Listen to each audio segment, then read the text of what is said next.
Hello, my name is Steve. I'm a professor.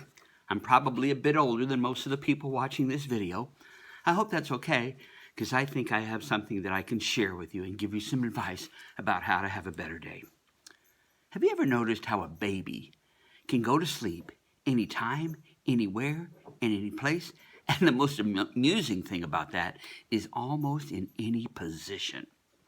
Wish I could do that. Someone once said that if you can go to bed and sleep like a baby, you probably don't have one.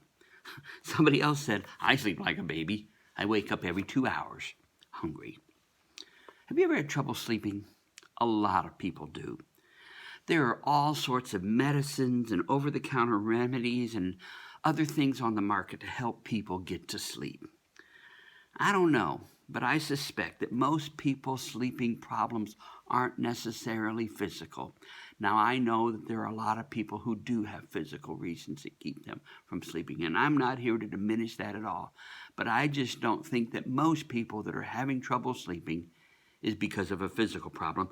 Maybe more so related to stress or money problems or whatever happens to be on our mind about our relations, our job.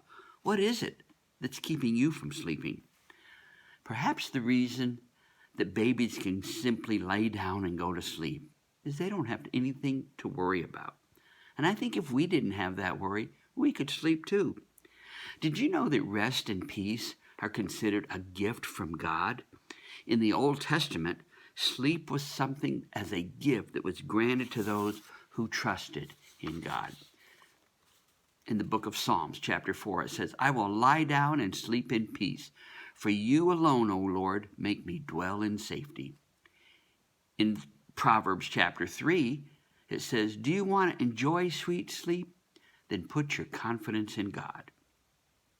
I want us to look at a story about when Jesus was sleeping even in the midst of a storm.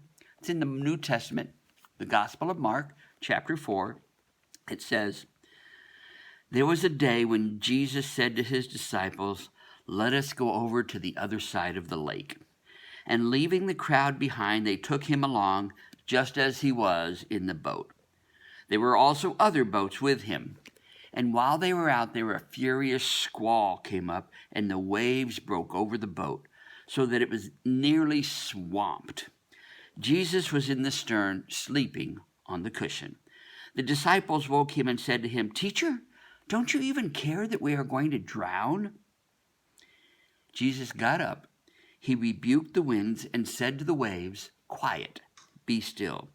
Then the wind died down, and it was completely calm. He said to his disciples at that time, Why are you so afraid? Don't you have any faith? They were terrified and looked at each other and said, Who is this that even the winds and the waves obey him? I got to tell you, I'm not sure if they were more afraid of the winds and the waves and the boat rocking back and forth at this time as much as they were a man who could say to the winds and the waves, Stop. And they did.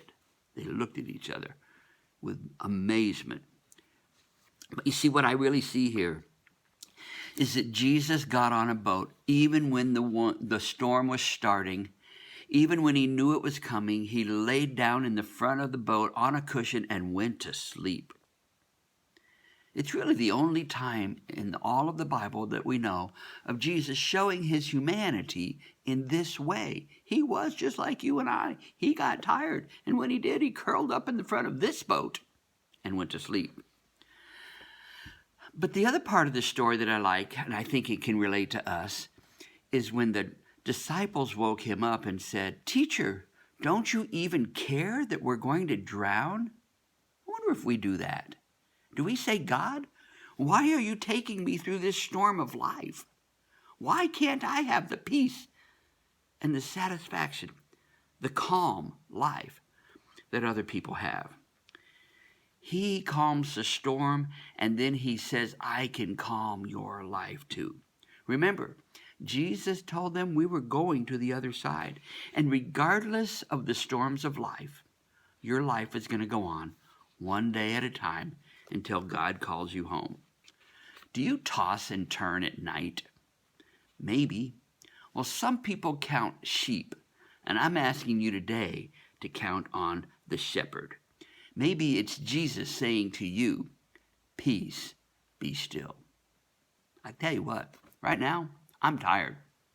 I'm going to go take a nap.